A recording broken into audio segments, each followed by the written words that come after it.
நம்ம தமிழ் கடவுள் முருகர் கடவுள் நம்மளுக்கான கடவுளா இல்ல வட இந்தியர்களுக்கான கடவுளா? முருகர் 2 பெண் பிள்ளை வச்சிருக்கிறவங்க வணங்கக்கூடாது. அப்போ 2 ஆள் இருந்தாலும் அதுவும் அதுவே தான். ஒவ்வொரு காலகட்டத்துக்கும் ஒன்று வந்துட்டு பவர்ஃபுல்லாக வரும். கோவிட்டுக்கு அப்புறம் தான் முருகனுடைய ஆட்டம் துவங்கிச்சு. முருகர் கோயிலில் தான் போயிட்டு திருமணம் பண்ணணும்னு சொல்கிறோம். முருகர் கோயிலில் திருமணம் பண்ணணும், ஆனால் அறுபடை வீடு கொண்ட முருகர் கோயிலில் தான் திருமணம் பண்ணணும். குன்று இருக்கிற இடம்லாம் முருகர் இருப்பார். திருப்பரங்குன்றம் குன்று மலை மேலே இருக்கிறாரு, பழனியும் மலை மேலே இருக்கிறாரு. எல்லாமே குன்றில் இருக்காங்க. திருச்செந்தூர் மட்டும் இல்லையே. 13ஆம் நூற்றாண்டு வரைக்கும் திருச்செந்தூர் கோவில் கடல் இருந்தது. திருச்செந்தூர் கோவில் இங்கே இருந்துச்சு. அந்த கடல் தான் வந்துட்டு கோயில் இறங்கலை, கோயில் இருக்கிற இடத்துலயே இருக்கு. கடல் தான் வந்து மேலே வந்துருச்சு. அதனால தான் கடல் வந்துட்டு அதிகமாக வந்துட்டு உலகத்தில் வந்துட்டு உள்வாங்குற இடம் ஒரே இடம்னாக்கா திருச்செந்தூர் தான். இதான் ரீசன். நிறைய பேருக்கு குழந்தை பாக்கியம் இல்லாமல் இருப்பாங்க. குழந்தை பாக்கியம் இல்லாதவங்க இருக்கிறவங்க நீங்கள் திருச்செந்தூர் கடலில் போயிட்டு 5 பௌர்ணமி தொடர்ந்து குளிச்சிருந்தாக்கா கன்சீவ் ஆயிடுவாங்க. அதற்கு காரணம் என்ன அப்படின்னு பார்த்தீங்கன்னாக்கா,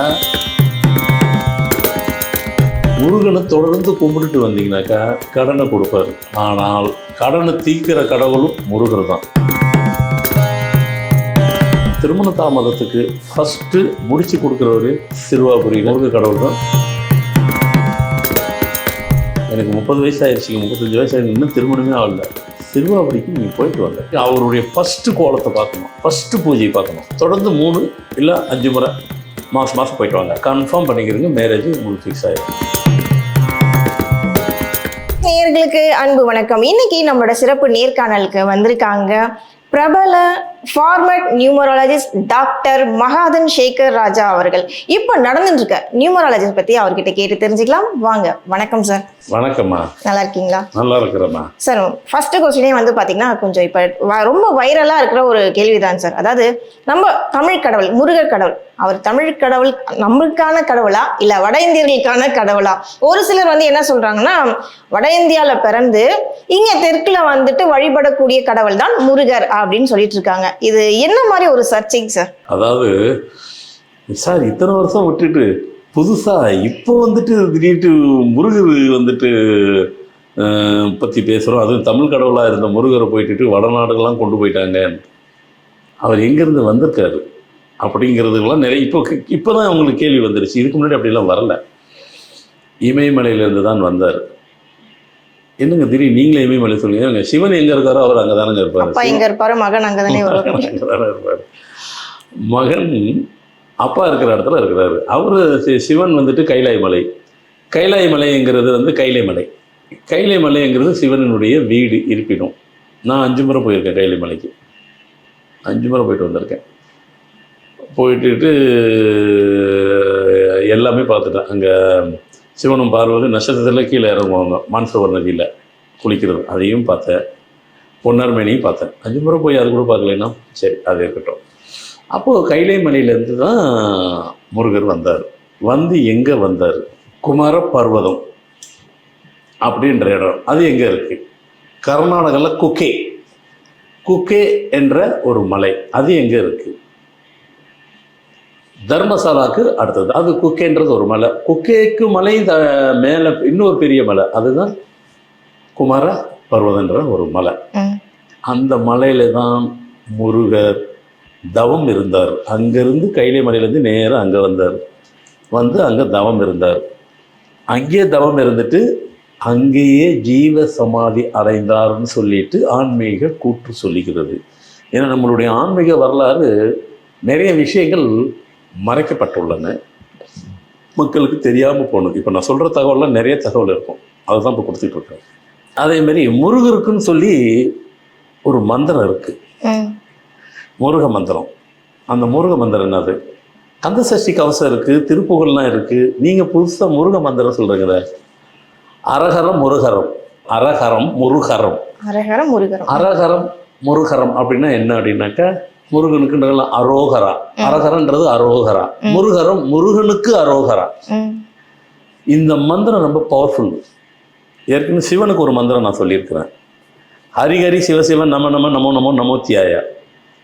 இப்போ இந்த சொல்கிற மந்திரம்லாம் வந்து பார்த்தீங்கன்னாக்கா பப்ளிக்காக நடமாட்டத்தில் உள்ள மந்திரம் கிடையாது. இதெல்லாம் பல ஆயிரம் ஆண்டுகளுக்கு முன்னால் சித்தர்களுக்குள் புழங்கப்பட்ட ஒரு மந்திரம். பயங்கர பவர்ஃபுல். இந்த மந்திரத்தை யார் யாரெல்லாம் பயன்படுத்தலாம், யார் யாரெல்லாம் விஷயம் நான் பேராக சொல்ல போகிறேன். முருகர் பற்றி ஒரு ஸ்டெப் பை ஸ்டெப்பாக போயிட்டு இருக்கிறார். பொதுவாக முருகர் வந்து ஒரு போர்க்கடவுள். ஆமாம், போர்க்கடவுள் அவர்.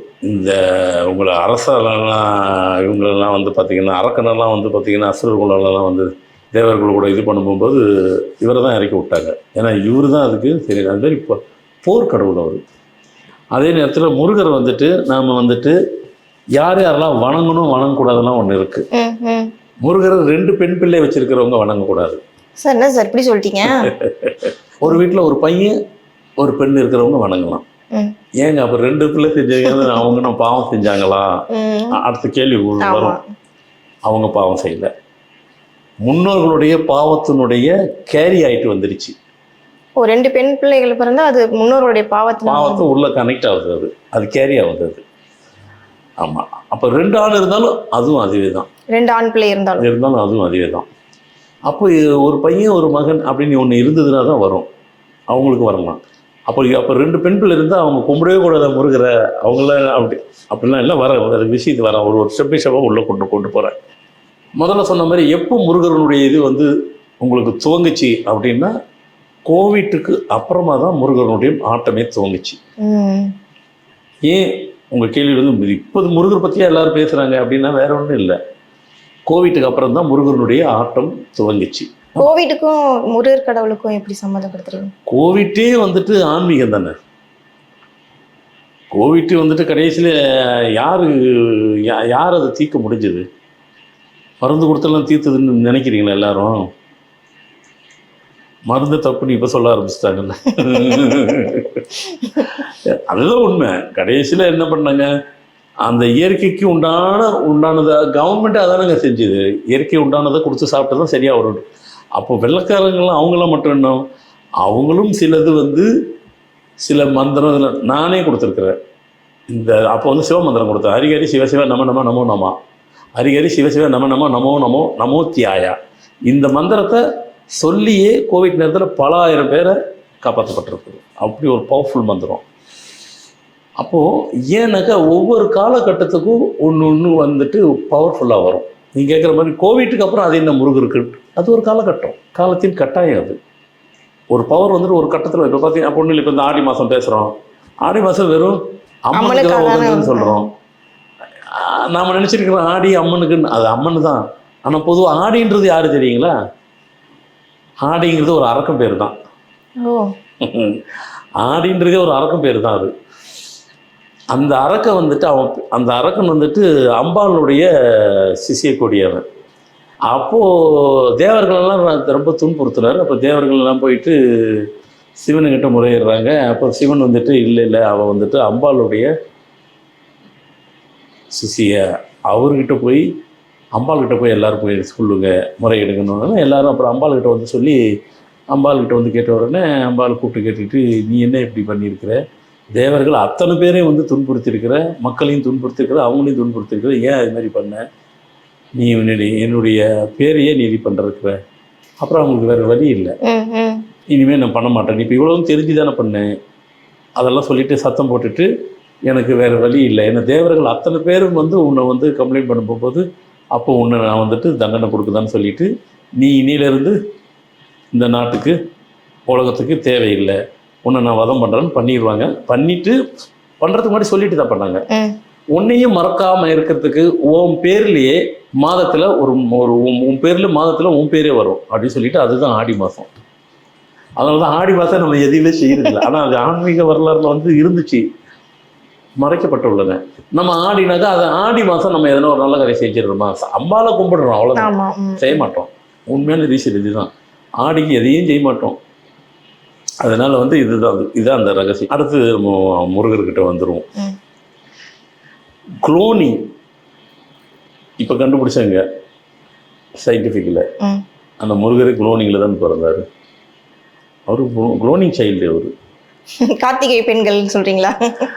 அதனால் சிவபெருமானுடைய நெற்றிக்கல்லிருந்து பிறந்தவர். அது குளோனிங் முறையில் பிறந்தவர். 6 உருவத்தை அப்படியே அடக்கி ஒரே உருவமாக்குனது. அப்போது 6 கடவுள் ஒரே கடவுள், முருக கடவுள். அதனால தான் முருகருக்கும் சிவனுக்கும் கிட்டத்தட்ட சில அந்த மந்திரம்லாம் கிட்டத்தட்ட ரிலேட்டடாக பக்கத்தில் வேறு அவரெல்லாம் ஒன்று தான். அது அவரோட இது தான் அது. சார் ஆனால் எங்களுக்கு இந்த விஷயத்தில் மட்டும் கொஞ்சம் ஒரு தெளிவு வேணும் சார். 2 பெண் பிள்ளைகள் பிறந்தா அவங்க வந்து முருகரை வழிபடக்கூடாது, 2 ஆண் பிள்ளைகள் பிறந்தா முருகரை வழிபட, அப்போ எங்களுக்கு பிடிக்கும்ல, முருகரை பிடிக்கும், அப்போ நாங்கள் வழிபடவே கூடாதா? 2 ஆணுக்கும் கிடையாது, 2 பெண்ணுக்கும் கிடையாதுன்னு சொன்னேன். ஆணுக்கும் கிடையாது. ஒரு வீட்டில் 2 ஆண் இருந்தாலும் கிடையாது, 2 பெண் இருந்தாலும் கிடையாது, ஒரு ஆண் ஒரு பெண் இருந்தால் தான் உண்டு அப்படின்னு வரலாற்று கூட்டு சொல்லுது. ரைட். ஏங்கிறது அப்படியே உள்ள அப்படியே வந்து சொல்லிகிட்டே வரப்போகிறோம். இந்த பாருங்க, சிவன் வந்துட்டு அவர் தகப்பனார் சிவனுக்கே, சரி முருகர் வந்துட்டு அவர் தகப்பனார் சிவனுக்கே அப்பனுக்கே பாடம் சொன்னது பிரணவ மந்திரம். இந்த பிரணவ மந்திரம்ன்றது என்னது? ஒன்றும் பெருசு இல்லை. அகரம் உகாரம் மகாரம், அகாரம் உகாரம் மகாரம், அவ்வளோதான். அந்த ஓமன் இருக்கு இல்லைங்களா, அந்த ஒளி, அதுதான் மூணே சொற்றொடர்லேயே அந்த மந்திரத்தை முடிச்சிட்டாரு. சிவன், விஷ்ணு, பிரம்மன், அவ்வளோதான். அதுக்குள்ளே அதை அடக்கிடுச்சு. உலகமே காத்தால் படைத்தல், அது அழித்தல், அந்த மாதிரி ஒரு கான்செப்ட் தான் அது. அடுத்து வந்துட்டு ஏன் முருகருக்கு வந்துட்டு பார்த்தீங்கன்னாக்கா, இப்போ திருப்பரங்குன்றம், திருப்பரங்குன்றம் இப்போ அப்படின்றாங்க. அதெல்லாம் அது அவங்க பண்ணல. அது நான் முதல்ல சொன்ன மாதிரி கோவிட்டுக்கு அப்புறம் இவர் இப்படி வராரு பார்த்தீங்களா, முருகனுடைய ஆட்டம் தூங்குதுன்னு, அதனால் திருப்பரங்குன்றம் உள்ளே வருது. 2வது அறுபடை வீடியிலேயே வந்து முதல் வீடியோ வந்து திருப்பரங்குன்றம் தானே. அதனால் அவர் வர்றதில் ஒன்றும் ஆச்சரியம் இல்லை, வரத்தான் செய்வார், அது இருக்குது. அதே நேரத்தில் வந்துட்டு நம்ம பொதுவாக சொல்லுவோம், சில உங்களுக்கெல்லாம் சில தோஷம்லாம் இருக்குது அப்படின்போது நீங்கள் முருகர் கோயிலில் தான் போயிட்டு திருமணம் பண்ணணும்னு சொல்கிறோம். முருகர் கோயிலில் திருமணம் பண்ணணும், ஆனால் அறுபடை வீடு கொண்ட முருகர் கோயிலில் தான் திருமணம் பண்ணணும். திருமணம்னு ஒன்று பண்ணிங்கன்னா அறுபடை வீட்டில் தான் பண்ணணும். சாதாரண எங்கள் கிராமத்தில் அது இல்லைங்க, கடவுள்ன்ற பேரில் பண்ணிக்கலாம், ஆனால் சப்ஜெக்ட் பண்ணக்கூடாதுன்றது இல்லை. பண்ணிங்கன்னா உங்களுக்கு எதுக்காக பண்ணுறீங்க, அந்த பிரச்சனையை தீர்க்கணுன்னாக்கா தோஷம் அதிகமாக இருக்குது, சில இதெல்லாம் இருக்கும், அதெல்லாம் கழிக்கணும்னா அங்கே போகும்போது அங்கே பண்ணால் அது சரியாக வரும். அது இருக்காது, அப்படி தான், அதான் அதுக்கு அர்த்தம். அதே மாதிரி முருகர் வந்துட்டு எங்கெல்லாம் இருப்பார், குன்று இருக்கிற இடம்லாம் முருகர் இருப்பார். திருப்பரங்குன்றம் குன்று மலை மேலே இருக்கிறாரு, பழனியும் மலை மேலே இருக்கிறாரு. அப்போது இந்த அறுபடைக்கு வீடு போகும்போது எல்லாமே குன்றில் இருக்காங்க, திருச்செந்தூர் மட்டும் இல்லையே கேட்பாங்க இல்லையா. திருச்செந்தூர் எங்கெங்கே இருக்குது? பிளைத்தாக தாங்க இருக்குது. நீங்கள் குன்று இருக்க இடம்லாம் குமரன் முருகர் மலை மீது தான் இருப்பார், இங்கே இல்லையே அப்படின்னு. அப்படி பார்த்தா வடபழனி முருகர் கூட எடுத்துக்கலாம். வடபழனிலேருந்து அறுபடை வீட்டில் வரல. அப்படின்னாக்கா 13ஆம் நூற்றாண்டு வரைக்கும் திருச்செந்தூர் கோவில் உங்களுக்கு இப்படி தான் மலை மேலே தான் இருந்துச்சு. கடல் இங்கே இருந்தது, திருச்செந்தூர் கோவில் இங்கே இருந்துச்சு. அந்த கடல் தான் வந்துட்டு கோயில் இறங்கலை, கோயில் இருக்கிற இடத்துல இருக்குது, கடல் தான் வந்து மேலே வந்துடுச்சு. அதனால தான் கடல் வந்துட்டு அதிகமாக வந்துட்டு உலகத்தில் வந்துட்டு உள்வாங்கிற இடம் ஒரே இடம்னாக்கா திருச்செந்தூர் தான். இதான் ரீசன். இது சயின்டிஃபிக்காக ஆராய்ச்சி பண்ணிட்டு இருக்கிறாங்க. ஆராய்ச்சியில் சில தகவல் கிடைக்கும், இந்த தகவல் ஆன்மீகத்தில் தான் கிடைக்கும். அதுதான் சொல்கிறது, விஞ்ஞானன்றது வந்துட்டு சில நேரத்தில் ஒன்றோட ஒன்று ஒரே பேரலத்தை ரயில் தண்டவாளம் மாதிரி ஒரே மாதிரி போகும். விஞ்ஞானம்னாக்கா விஞ்ஞானம் தான் இது, விஞ்ஞானம் அதோட பேரலாக போகுது. இந்த திருச்செந்தூர் கடலும் வந்துட்டு விஞ்ஞானம் 2 கலந்துருக்கு. அதனால தான் பார்த்தீங்கன்னா அடிக்கடிக்கு உள்வாங்கிறது. அது அமாவாசை பௌர்ணமின்னு கேட்கவே வேண்டாம், அதனால பிளைனாக இருக்கும். இப்போ கூட பார்த்தீங்கன்னா திடீர்னு பார்த்தாங்க ஒரு சங்கு மட்டும் உள்ளே இருக்குது காமிக்கிறாங்க, வரும் அது, அதெல்லாம் ஒன்றும் இல்லை. ஆனால் இந்த நிறைய பேருக்கு குழந்தை பாக்கியம் இல்லாமல் இருப்பாங்க. குழந்தை பாக்கியம் இல்லாதவங்க இருக்கிறவங்க நீங்கள் திருச்செந்தூர் கடலில் போயிட்டு 5 பௌர்ணமிக்கு தொடர்ந்து குளிச்சிருந்தாக்கா கன்சீவ் ஆயிடுவாங்க. அதற்கு காரணம் என்ன அப்படின்னு பார்த்தீங்கன்னாக்கா, அந்த கடலில் பாறைலாம் இருக்குது பார்த்தீங்களா, அந்த பாறையில் வந்துட்டு மெக்னீசியம்ன்றது படிந்திருக்கு. இது விஞ்ஞானம். இந்த படிந்திருக்கிற மெக்னீசியம்ன்றது வந்துட்டு ஆக்சிஜனுக்கு உண்டானது. இதுக்கு வந்துட்டு நீங்கள் குளிக்கும்போது கடலில் போயிட்டு திருச்செந்தூரில் போயிட்டு குளிக்கிறது போகும்போது உங்கள் உடம்புக்குள்ள இருக்கிறது எல்லாத்தையும் இறக்கி தேவையில்லாத இறக்கிட்டு இந்த மெக்னீசியம் உள்ள உங்கள் தண்ணி உங்கள் உடம்புல படும்போது இது வந்துட்டு ஆன்மீக ரீதியாக உள்ளே போயிட்டு சயின்டிஃபிக்காக போய் ஸ்பிரிச்சுவலாக போயிட்டு கன்சீவ் ஆக்க வைக்குது. பொதுவாக மெக்னீசியம் வந்து மேலெல்லாம் இருக்காது, கீழே தான் இருக்கும். பிளைன்ஸுக்கு பூமி இதில் தான் இருக்கும், மலை மேலே இருக்காது. ஆனால் உலகத்திலே மலை, அதாவது மலையை பாறை மேலே இருக்கிறது எங்கன்னு பார்த்தீங்கன்னாக்கா திருச்செந்தூரில் தான். இதுவும் ஒரு அதிசயம். இது உங்களால் சயின்டிஃபிக் ஆராய்ச்சி பண்ணுறாங்களோ அதை கண்டுபிடிக்க முடியல, என்ன ஏன் வருதுன்ட்டு. அதுதான் கடவுள் முருகர் இருக்கிறார் இல்லையா, அதுக்கு பதில் கிடைக்காது. அதான் ஆன்மீகம். அது விஞ்ஞானன்ற மாதிரி மெய்ஞானம் இது. அப்போ நீங்கள் குழந்தை பாக்கியம் இல்லாதவங்க நீங்கள் அங்கே போகலாம்.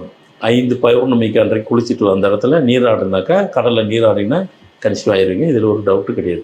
தெலுங்கு திரைப்படத்துலயும் வந்துட்டு முருகரை வந்து ஸ்பெஷலா காட்டுறாங்க. நம்ம தமிழ் திரைப்படத்துலயும் வந்துட்டு முருகரை இப்போ ரீசெண்டா நம்ம தனுஷ் இப்போ தமிழ் முருகர், தமிழ் முருகர். அங்கே நான் பேரே சொல்கிறேன், தெலுங்குல ஜூனியர் NTR முருகர் கடவுள்.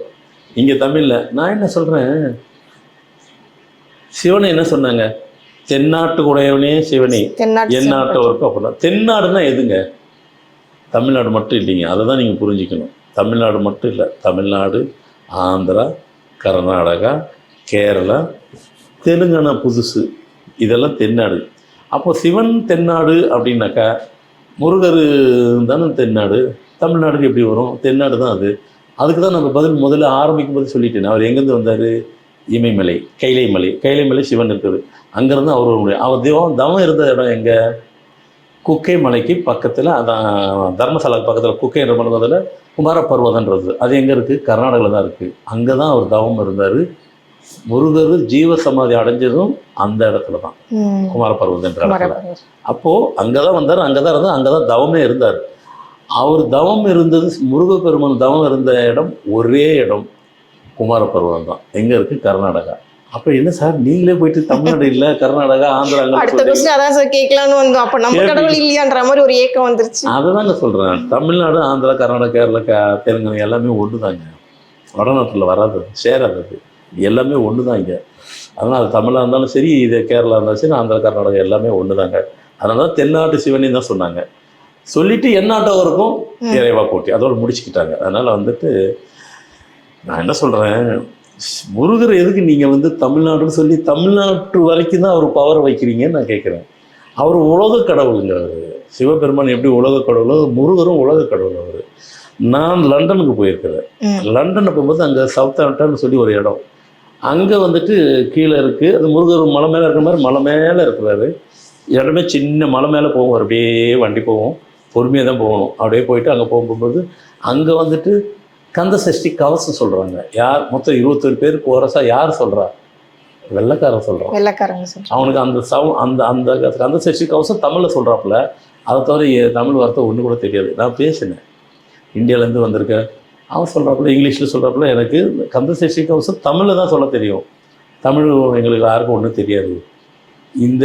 இதை சொல்கிறதுக்கு நாங்கள் முன் ஜென்மத்தில் நாங்கள் பாக்கி செஞ்சுருக்கோன்றாங்க. அப்போ முருகரை நம்ம தமிழ்நாட்டுக்குள்ளே ஏன் அடக்குவாங்க? அதான் உலக கடவுள். அவர் உலகம் ஃபுல்லாக இருப்பார். நான் என்ன சொல்கிறேன், இல்லைங்க இப்போ வடநாட்டுக்காரங்க சொன்னாங்க, அதை சொல்லட்டுங்களேன். தமிழ்நாடு தாண்டி தென்னிந்தியாவை தாண்டி வடநாட்டுக்கு போயிட்டு உலகம் ஃபுல்லாக இருக்குன்னு நானே சொல்கிறேனே. அவர் உலக கடவுள், உலகம் ஃபுல்லாக இருக்கணும், சந்தோஷப்படணும். என்ன நாம் இங்கே அறுபடை வீடு இங்கே தமிழ்நாட்டில் இருக்குது. அதுதான் அறுபடை வீடியும் ஒவ்வொரு ஸ்டேட்டில் இருந்திருந்தால் நம்ம அதை சொல்லியிருக்க மாட்டோம். மொத்தமே அது இங்கே இருக்குது. அதனால் நம்ம அதை சொல்கிறோம். நம்ம கடவுள் நம்மளை விட்டு போக மாட்டார். அவர் தூரமாக இருந்தாலும் நாம் அவரை போய் கும்பிடலாம். அதான் ஒன்றும் இது இல்லை. ஸோ அடுத்து நீங்கள் முதல்ல கேட்ட மாதிரி இந்த மந்திரம் இருக்குது பாருங்கள், ஹரஹரம் முருகரம். இந்த ஹரஹரம் முருகரம் அப்படின்ற மந்திரத்தை நம்ம ஏற்கனவே சொன்னோம் பாருங்கள். இது முருக மந்திரம். 2 பெண்கள் பிறந்தவங்க அவங்க கும்பிடக்கூடாதுன்னு சொல்கிறீங்களே அப்படின்னு சொன்னீங்கன்னா அப்படி இல்லை. இந்த மந்திரத்தை சொல்லுங்கள், இப்போ நீங்கள் கும்பிடலாம். ஏன்னா இது முருக மந்திரம். அது அவங்களுக்காக மட்டும்தான் அந்த மந்திரமா? அப்படி கிடையாது. 2 பெண் பிள்ளை பிறந்தவங்க இந்த மந்திரத்தை சொல்லிக்கிட்டே அவரை கும்பிடலாம். 2 ஆண் பிள்ளை பிறந்தவங்க மந்திரம் சொல்லிட்டே இது பண்ணலாம். அதுக்கு மட்டும் தானே. பிஸ்னஸில் சோத்தவங்க இந்த மந்திரம் சொல்லிங்க ஜெயிச்சிடலாம். இன்னொன்று சொல்லணுன்னாக்கா உங்களுக்கு ஆச்சரியப்பட மாட்டேங்க, என்ன இப்படி சொல்கிறாருன்ட்டு. முருகனை தொடர்ந்து கும்பிட்டுட்டு வந்தீங்கன்னாக்கா கடனை கொடுப்பாரு. கடனை கொடுப்பாரு. ஆனால் கடனை தீர்க்கிற கடவுளும் முருகர் தான். கடனை கொடுத்து அவரே கடனை தீர்க்கிறாரு. அப்படின்னா இதில் நீங்கள் புரிகிற மாதிரி இருக்குது, புரியாத மாதிரி இருக்குது அப்படின்னு கூட நினைக்கலாம். அப்படி அர்த்தம் கிடையாது. முருகரை கும்பிட்டுட்டே வரீங்க, ஐயோ இவர் கும்பிட ரொம்ப கஷ்டத்தை கொடுத்துட்டாரு அப்படின்னு சொல்லி நீங்கள் விலை கேட்டீங்கன்னு வைங்க, முடிஞ்சது. நீங்கள் விலகக்கூடாது. அவர் நம்மளை டெஸ்ட் பண்ணிக்கிட்டே இருப்பார். அவர் இவன் உண்மையானவனா, நம்மளே நம்ம கூடயே இருக்கிறானா அப்படின்னு பார்க்கும்போது கடன் கொடுக்குற போல இருக்கும். அது கொடுக்குற போல தாங்க, கடன் கொடுக்கலைங்க அவர். தொடர்ந்து பண்ணீங்கன்னாக்கா அந்த கடனை ஓவர் கம் பண்ணி மேலே அப்கிரேடில் வந்துடுவாங்க. சரிங்க, அவரை கும்பிட்டு இருக்கிறவங்களுக்கும் பொறுத்துருச்சு. சில பேர் ஏற்கனவே கடன் நிறைய இருக்குல்ல, ஆமாம், அவங்க என்ன பண்ணுறது, அவரே கும்பிடுங்க, கடன் போயிடும். கடனை தீர்க்கிற கடவுள் அவர். எல்லாருடைய கடனை தீர்க்கிற ஒரே கடவுள் முருக கடவுள் தான். ஆனால் இந்த மந்திரத்தை சொல்லிட்டு செய்யுங்க. அரகரம் முருகரம், அரகரம் முருகரம், அரகரம் முருகரம். இதை வந்துட்டு இந்த படிக்கிற பிள்ளைங்க, அவங்களுக்கு எக்ஸாம் நேரம் படிக்கிற பிள்ளைங்க 5 முறை சொல்லுங்கள். அரகரம் முருகரம், அரகரம் முருகரம், அரகரம் முருகரம், அரகரம் முருகரம், அரகரம் முருகரம். பிரச்சனையோடு இருக்கிறவங்க 5 நிமிஷம் சொல்லுங்கள், இல்லை 10 நிமிஷம் சொல்லுங்கள். கடன் நிறைய இருக்கிறவங்க 10 நிமிஷம், காலம்பரை 10 நிமிஷம், சாயந்தரம் 10 நிமிஷம். 2-3 மாதம் பாருங்கள், மொத்தத்தையும் தூக்கி அடித்து துவம்சம் பண்ணிடுவார். ஏன்னு கேட்டாக்க கடனை தீர்க்கிறவரே இந்த கடவுள் தான், முருக கடவுள் தான். அதுக்கு இந்த மந்திரம் வேறு லெவலில் கொண்டு போய் உங்களை விட்டுரும். கவலையே படாதீங்க. முருக கடவுளுடைய அசாத்திய சக்தியை அவ்வளோ சீக்கிரம் யாரும் உணர்ந்துட முடியாது. எல்லாத்தையும் மொத்தமும் உள்ளடக்கிட்டு ஈஸியாக இருப்பார். முருகர் வந்து அழகு கடவுள்னு சொல்கிறோம். அழகுக்கே கடவுள் முருகர் தான் அப்படிம்போம். ஏன்னு தெரியுங்களா? நீங்கள் அவரை ஆடை உடுத்தினாலும் அழகாக இருப்பார். ஆடைனாக்கா அலங்காரம், அலங்காரம் பண்ணாலும் அழகாக இருப்பார், அலங்காரமே பண்ணலைனாலும் அழகாக இருப்பார். அதுக்கு தான் அழகு கடவுள். வேணா பாருங்களேன், முருகன் வந்து நீங்கள் அலங்காரம் இல்லாமல் பாருங்கள், அப்பயும் அழகாக இருப்பார். அலங்காரம் பண்ணுங்கள், இன்னும் அழகாக இருப்பார். அதனால் அதுக்கு தான் அழகுன்றது. அழகுன்ற சொல்லுக்கு முருகர்ன்றது இதுக்கு தான் அர்த்தம். ஸோ அப்போ முருகரை பற்றி உங்களுக்கு இவ்வளோ விஷயங்கள், நிறைய சொல்லப்படாத ரகசியம் விஷயங்கள்லாம் சொல்லப்பட்டுள்ளன. கண்டிப்பாக உங்கள் முருகருக்காக நீங்கள் உங்களால் எழுப்பப்பட்ட கேள்விக்கு அவ்வளோத்துக்கும் பதில் கொடுக்கப்பட்டுள்ளன என்று நினைக்கிறேன். சரி, இது தவிர வேறு ஏதாவது புது தகவல் நம்ம முருக கடவுளை பற்றி இருக்கா? சிறுவாபுரி முருகன் ரெட் ஹில்ஸில், சென்னை ரெட் ஹில்ஸில் இருக்குது. பொதுவாகவே அந்த கடவுளெல்லாம் வந்து பார்த்திங்கன்னா ஒவ்வொரு இடத்துக்கு ஒரு இடத்துல அவதாரம் எடுப்பாங்க. அவங்க எடுக்கும்போது அந்த எதுக்காக அவதாரம் எடுக்கிறாங்களோ அதுக்காக அந்த பிரச்சனை தீரும். திருமணம் நடக்கவே இல்லைங்க. சில பெண்களுக்கெல்லாம் பார்த்தீங்கன்னாக்கா பெண் இல்லை, ஆண் கூட வச்சுக்கிடலாம். எனக்கு 30 வயசு ஆயிடுச்சிங்க, 35 வயசு ஆயிடுச்சு, இன்னும் திருமணமே ஆகல. சிறுவாபுரிக்கு நீங்கள் போயிட்டு வாங்க. ஆனால் முடிஞ்ச வரைக்கும் காலம்பரை போகணும். நீங்கள் முடிஞ்ச வரைக்கும் அவருடைய ஃபஸ்ட்டு கோலத்தை பார்க்கணும், ஃபஸ்ட்டு பூஜையை பார்க்கணும். அப்படி இல்லைன்னா ஈவினிங் சாயந்தரம் 6-6:30. பகலில் பார்க்கக்கூடாதுன்னு சொல்லலை. இதுதான் கல்யாணம் ஆகாதவங்க பார்க்குற டைம் வந்து 2 டைம். ஒன்று காலம்பரை 6-6:30 பார்த்துருங்க, சாயந்தரம் 6-6:30. இந்த டைம், இந்த நேரத்தில் பாருங்கள். தொடர்ந்து 3 இல்லை 5 முறை மாதம் போயிட்டு வாங்க. கன்ஃபார்ம் பண்ணிக்கிறீங்க, மேரேஜ் உங்களுக்கு ஃபிக்ஸ் ஆகிடும், முடிஞ்சிடும். சிறுவாபுரி வந்துட்டு எதற்கு பேர் வந்தவர்னு கேட்டிங்கன்னா, திருமணத்துக்கு தாமதப்படுத்துகிறவங்களுக்கு அங்கே போயிட்டு கல்யாணம் முடிஞ்சிடும். திருமணத்துக்கு மட்டும்தானாங்க? அப்போ நாங்கள் வேறு பிஸ்னஸ்லாம் பண்ணுறவங்க நாங்கள் போகக்கூடாதா? அதெல்லாம் போகலாம்.